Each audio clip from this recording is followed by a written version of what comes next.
Guns and Targets. By a player for the players. Bonjour à tous et bienvenue dans cette nouvelle vidéo review. Et aujourd'hui je vous retrouve pour une réplique longue GBBR de type VFC Humarex. J'imagine que vous avez deviné le modèle, de toute façon vous avez le titre. Vous voyez cette belle boîte noire HK No Compromise, il s'agit d'une réplique de chez Eclair Core. Plus précisément le MP5A5 GBBR Gen 2 de chez VFC Humarex. Bien, la boîte vous la connaissez tous, boîte noire non compromise toute simple avec l'étiquette nous présentant le produit sur le côté gauche. Donc on y voit bien le MP5A5 Gen 2. À l'intérieur, comment ça se situe? Hop, voilà, bon c'est un peu le fouillis parce que Guillaume l'avait ouvert déjà pour le tester chez lui. Vous trouvez donc le manuel avec le speed loader et le petit adaptateur pour garnir les chargeurs. Un chargeur Real Cap de 30 coups en métal qui est emballé dans une petite boîte cartonnée, c'est bizarre mais c'est comme ça, ok. Et bien évidemment la réplique emballée dans du plastique. Donc comme d'hab, VFC emballe toujours ça bien. C'est pas de l'emballage Tokyo Marui mais c'est très bien calé, ça bouge pas et c'est tout ce qu'on demande. Donc petit rappel du contenu, la réplique, son chargeur, le manuel, le speed loader et l'adaptateur pour le chargeur. Voilà.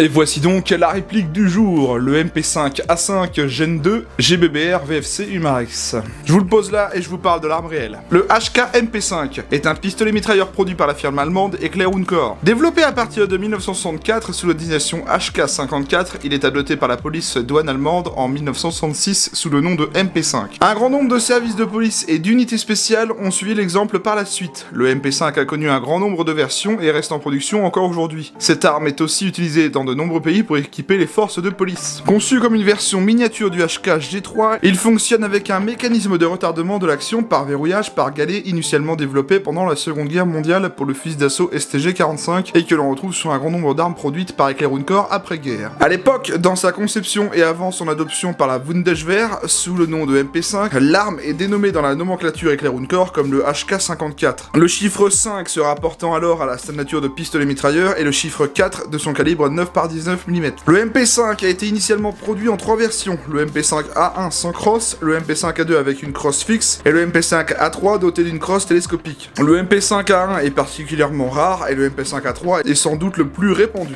Une seconde mouture du MP5 a apporté un mécanisme offrant la possibilité de tirer des rafales de 3 coups. Le MP5A4 désigne la version à crosse fixe et le MP5A5 la version à crosse télescopique, toutes deux dotées de la capacité à tirer des rafales de 3 coups. Ici, VFC nous propose une réplique Airsoft GBBR du MP5A5 dans sa version génération 2 sous licence avec marquage et mode burst 3 billes mécanique. Voilà pour l'arme et la réplique. Alors, cette version VFC Gen 2, en fait, c'est tout simplement une amélioration mécanique et fiabilisation mécanique de l'interne. Il n'y a pas grande différence avec la Gen 1, de ce que j'ai compris, ce que j'ai vu en info sur le web, c'est qu'ils ont juste fiabilisé l'interne et ajouté un mode burst de 3 coups. Ce sont juste les nouvelles spécificités, on va dire, mécaniques de la réplique. C'est la fiabilisation de l'interne et le burst de 3 coups. Bien, regardons un petit peu le manuel. Bon alors, c'est les manuels Humarex VFC, tout simple, traduit en allemand, anglais, français et espagnol. Donc on y apprend les différentes parties de la réplique, l'utilisation du sélecteur de tir pour les différents modes de tir, l'insertion du chargeur, le garnissage en gaz. Enfin, c'est très complet dans le sens où on vous apprend vraiment à utiliser la réplique. Et en plus, ils vous mettent quand même un plan éclaté de la réplique à la fin. Donc c'est pas aussi complet que d'autres marques qui s'appliquent vraiment là-dessus, mais ça vous apprend les bases et c'est largement suffisant pour apprendre à utiliser la réplique. Bon, sinon, comment est-ce qu'il fonctionne? C'est un GBBR, donc Gas Blowback Rifle. C'est-à-dire que ce sont des répliques longues qui utilisent du gaz. On y met le gaz dans les chargeurs, par ces petites valves. La réplique va utiliser le gaz pour faire partir la bille. Si vous souhaitez des infos sur les GBBR, je vous invite vraiment à taper GBBR sur Google et vous trouverez des infos intéressantes. Bien, regardons un petit peu les marquages de la réplique, parce qu'elle en dispose, donc allons-y. Humarex dispose bien des licences Eclair Core, donc profitons-en. Côté gauche de la réplique, juste ici, on trouvera le calibre 9 mm par 19, donc notez le calibre avec le K, pour la version en mot allemand, le marquage du sélecteur de tir, sécurité semi, burst de 3 et full automatique vers le haut. Sur le dessus, on trouve HK MP5, le petit numéro de série avec le 6 mm BB, donc dommage, j'aurais pu le planquer ailleurs quand même. Côté droit, on retrouve le LeadSense Trademark of Eclair Core, sélecteur de tir parce que c'est un sélecteur de tir ambidextre. Bon après au niveau des marquages, il n'y a pas grand chose. Et sur le chargeur, on a typiquement rien. Bon par contre, notez quand même la qualité de fabrication de ce MP5, il est franchement très beau. La fibre de nylon sur le garde-main est de très bonne qualité. Bon alors, les contrôles de la réplique. C'est un type MP5, je vous en ai présenté quelques-uns sur cette chaîne. On va commencer par tout ce qui est sécurité. Donc la sécurité se manipule avec le sélecteur de tir, juste ici. Lorsqu'il est aligné ici avec la petite munition barrée en blanc, ça veut dire qu'elle est sur la sécurité, donc elle bloque la queue détente. Au-dessus, on passera en semi-automatique, donc coup par coup. Encore au-dessus, burst de 3, donc 3 billes par 3 billes. Et en dernier, tout en haut, mode full automatique, donc tir en continu. Sélecteur de tir très très bien marqué, franchement. On a une crosse réglable sur cette version MP5A5, parce que c'est la crosse rétractable. Elle est uniquement disponible en 2 positions, minimale et maximale. Pour augmenter la longueur de la crosse, on va simplement appuyer ici sur ce levier. Et voilà, c'est la seconde position de cette crosse. Donc on a uniquement 2 positions, mais c'est déjà pas mal, ça nous rallonge une petite longueur quand même. On dispose d'un attache-angle à l'arrière de la réplique, juste ici sous forme d'anneau, uniquement du côté gauche, pas du côté droit. Et on trouve un attache-angle à l'avant de la réplique aussi, ici sous forme de petits crochets là, pareil, uniquement du côté gauche. Les organes de visée, eh bien, ils sont interchangeables, que ce soit pour la moyenne ou longue portée. Donc tout simplement en tournant ce petit organe, comme ceux des types HK416, G3, etc. Ça donne quelque chose de ce genre-là. Voilà. Et on a le guidon avant qui lui n'est pas réglable.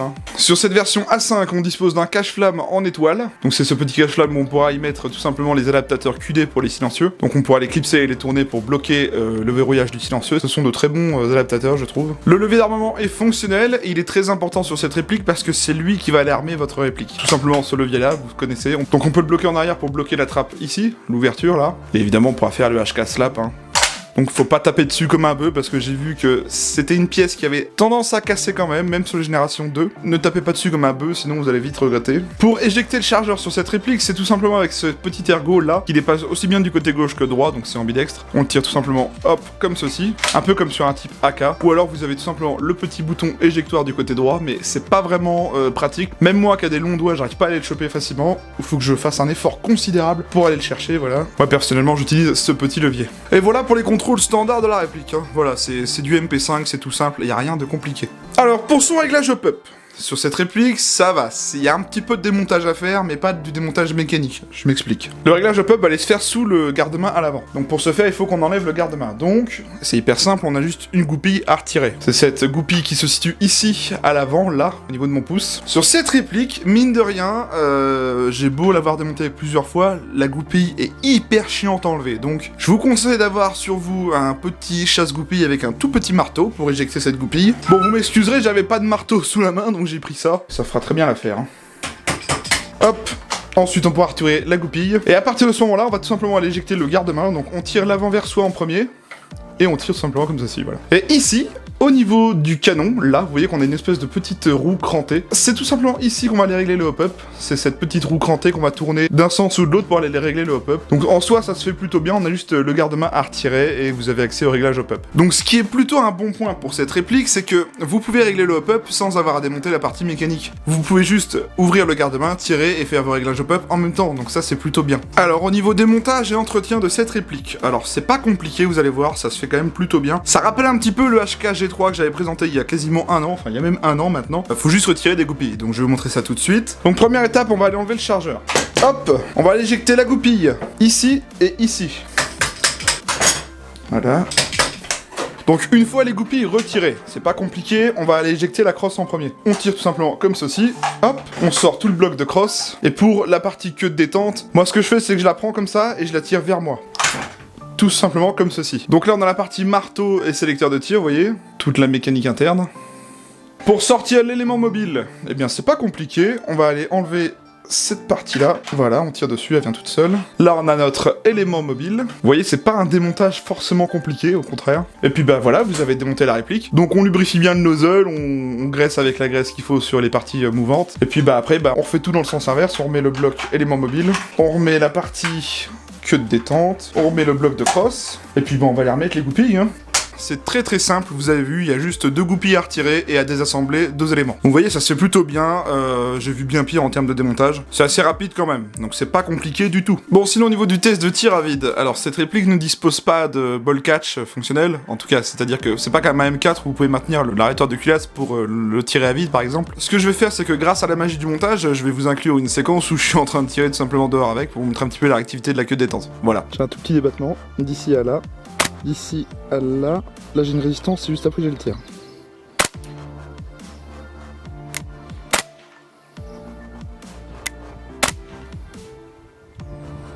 Donc le trigger reset il est plutôt court, pas forcément très long. Là, ouais, il est plutôt court, ça va, c'est pas non plus choquant. Il est assez court quand même. On peut quand même enchaîner le semi assez rapidement. Au niveau du full, ça va, ça reste quand même relativement correct. Donc oui, c'est plutôt satisfaisant ce petit MP5 en termes de test de tir. Hein. On va voir ce que ça donne après en termes de performance. Bon, sinon en termes de finition et matériaux. Alors c'est du VFC, c'est toujours de la très bonne qualité, je trouve. VFC fait toujours de superbes externes. Bon, c'est toujours l'interne qui pêche un peu. Même si je vous avoue d'avance que pour avoir testé la réplique avant au test de tir, eh ben elle m'a agréablement surpris cette petite réplique. Voilà, en termes de finition et de qualité des matériaux, bah pour vous détailler, on a le lower en fibre de nylon, les tiges de crosse en métal, le talon de crosse en fibre de nylon, le chargeur en métal, le upper en métal de très bonne qualité, il inspire confiance franchement ce upper, les organes de visée aussi, le garde-main est en fibre de nylon, le levier d'armement est en métal. Voilà, en fait les seules parties plastiques sur la réplique c'est la partie lower, la crosse et le garde-main qui sont en fibre de nylon. Ce n'est pas un ABS de mauvaise qualité, au contraire c'est vraiment un très bon plastique, ça inspire de la solidité. Une légère trace de moulage au niveau du garde-main à l'avant, comme vous le voyez ici. Après la plupart des répliques d'MP5 qui ont ce garde-main, il y a vraiment une trace de moulage. Hein. En tout cas, très bonne qualité des matériaux et une très belle finition. Bien, je vais vous parler de ses caractéristiques techniques. Alors, c'est une réplique de calibre 6 mm à propulsion gaz, disposant des modes de tir sécurité semi, burst de 3 et full automatique. Elle est annoncée par son constructeur à 1 joule 34, soit 380 fps, d'une longueur minimale de 505 mm contre une longueur maximale de 650 mm, d'un poids de 2650 grammes. Elle ne dispose pas de rail tactique intégré. Son chargeur d'origine est un reel cap de 30 big et il est en métal. Elle dispose bien du hop-up réglable, elle dispose bien du blowback. C'est fabriqué entièrement en métal et fibre de nylon, et c'est fabriqué par VFC pour Umarex. Bien, on a fait le tour de la réplique. On va aller au test chronie et au test de tir et je vous retrouve juste après. Allez, à tout de suite.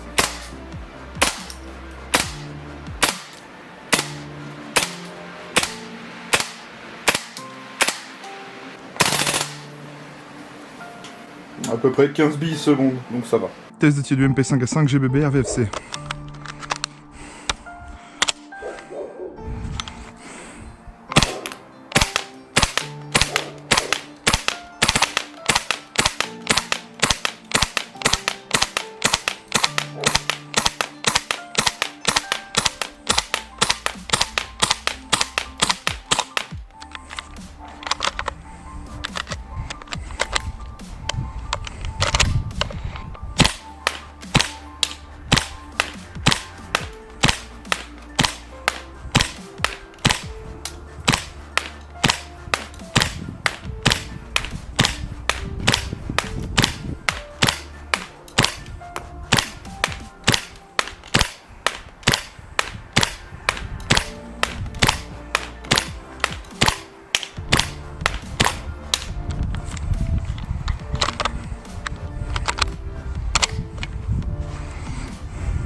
Pas mal du tout.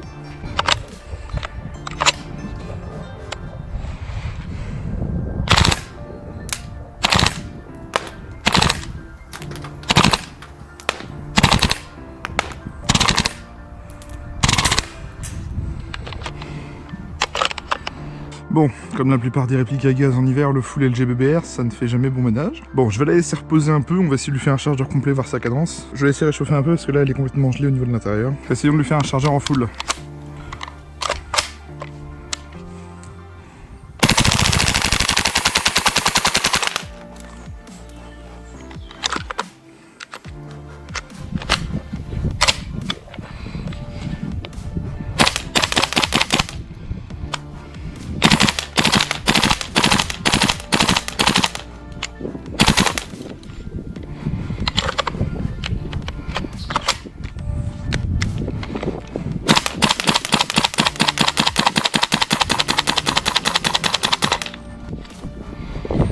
Et bah franchement c'est pas si mal hein.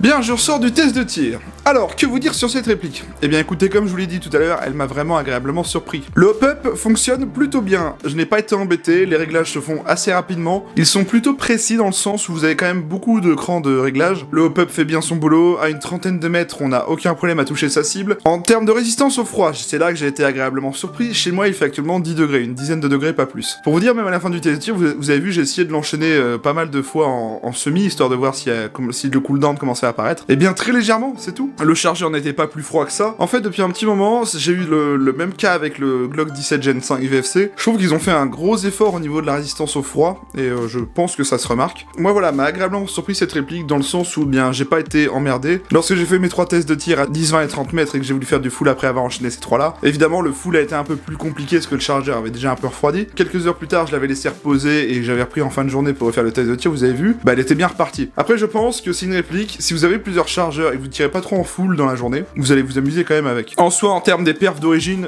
j'ai pas vu grand chose à signaler, c'est même plutôt bon. Si vous êtes quelqu'un qui cherche un MP5 GBBR avec des marquages et une bonne finition, bah c'est clairement là qu'il faut s'orienter. Et franchement, en termes de résistance au froid, bah vous inquiétez pas trop parce que chez moi il faisait 10 degrés vraiment. Elle m'a pas déçu, hein. Franchement j'ai eu des répliques bien pires que ça, je prends l'exemple du HK417 VFC. Voilà, c'est juste mon ressenti que j'ai eu, moi je n'y connais pas grand chose, je suis pas un expert de la mécanique interne. Très bonne petite réplique je trouve, avec des bonnes finitions, un interne plus que correct pour jouer et commencer à jouer avec. En termes d'upgrade, je ne sais pas ce qu'il y a à faire là-dessus, je ne sais pas si on peut en faire. Pour mon ressenti, c'est une réplique qui est plutôt satisfaisante, clairement. Alors, en termes de prix, c'est là que ça va piquer un peu. Cette réplique, elle est à vendre en moyenne à 730 € sur les shops français. Pour un MP5, ça commence à faire beaucoup. Pour vous dire, même le MP5 A5 Marui coûte moins cher que ça. Honnêtement, je ne saurais pas vraiment vous expliquer si le prix en vaut le coup. Moi, je vous dis juste son prix de vente moyen. Bah voilà, 730 € de ce que j'ai pu voir sur les shops français en moyenne. Hein, vraiment, j'ai fait une moyenne. Vous le trouvez peut-être moins cher d'un shop à l'autre, j'en sais rien. Sachez que mon partenaire, lui, il avance 647,90 € en ce moment. Il y a une promo. Voilà. Donc, si vous avez envie de faire plaisir avec un petit GBBR et d'MP5, c'est le moment. Je remercie beaucoup Guillaume de Guns & Target de m'avoir prêté cette réplique. Je vous invite à aller voir sa page, sa chaîne YouTube et le lien de son site. Tout cela est en description. Allez vraiment faire un tour sur son shop, ça a vraiment beaucoup évolué depuis le temps. Je vous invite aussi à venir vous abonner à ma chaîne YouTube. Pensez bien à activer la cloche pour avoir les notifications des nouvelles vidéos qui sortent, pour ne rien louper des prochaines vidéos. Je dispose aussi d'une page Facebook pour y suivre mon actualité hors vidéo, donc avec des posts communautaires, des annonces de concours et des photos. Venez, c'est pas mal, le lien est en description. Si la vidéo vous a plu, vous pouvez mettre un pouce bleu, ça me permet de voir si le contenu vous a plu ou non. Je dispose aussi d'un serveur Discord qui est totalement gratuit et qui vous permet de venir échanger d'airsoft avec moi ou d'autres membres. Le lien est en description, c'est totalement gratuit. Pensez juste à faire une présentation à l'entrée du serveur.